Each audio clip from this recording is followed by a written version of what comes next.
अस्सलाम वालेकुम जी, की हाल है? खैरियत है? ठीक हो? ए बदबूदार चेहरा तो तुसी वेंदे पे हो सो, इनका नाम है रहमत अली, अली की रहमत। नाम भी चेक कर लो और इनके काम भी चेक कर लो भी। ये अक्सर बजुर्गों ने दीन के खिलाफ वीडियो बनाईदा है, औलिया कराम के खिलाफ वीडियो बनाईदा है, मसला कि अहले सुन्नत के खिलाफ वीडियो बनाईदा है। अगर उलमाए कराम के खिलाफ, औलिया कराम के खिलाफ ना भौके तो इन्हों व्यूज़ भी नहीं मिलते। और ऐसा कमीना है भी इन्हें फेसबुक पर पोस्ट लाइए कि ये मेरा बेटा है, अल्लाह ने दिया है। बिल्कुल साडा भी ये ईमान है कि रब ही देने वाला है, उसके अलावा कोई बुजुर्ग, कोई वली, कोई पीर नहीं दे सकता।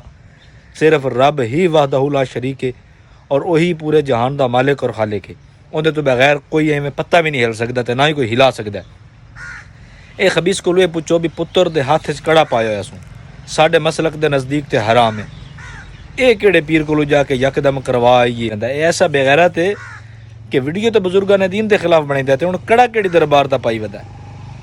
हालांकि लोहा, पित्तल, चांदी जितनी कड़े ते लगी हुई है उतनी हराम है।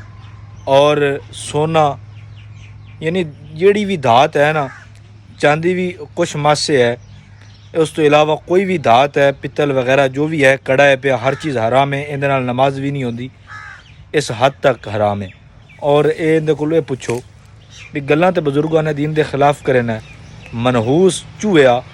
हुण ये दस भी एक कड़ा किहड़े प्यो दा पाई वदा और की करे करेंदा, इस कड़े का फायदा की है?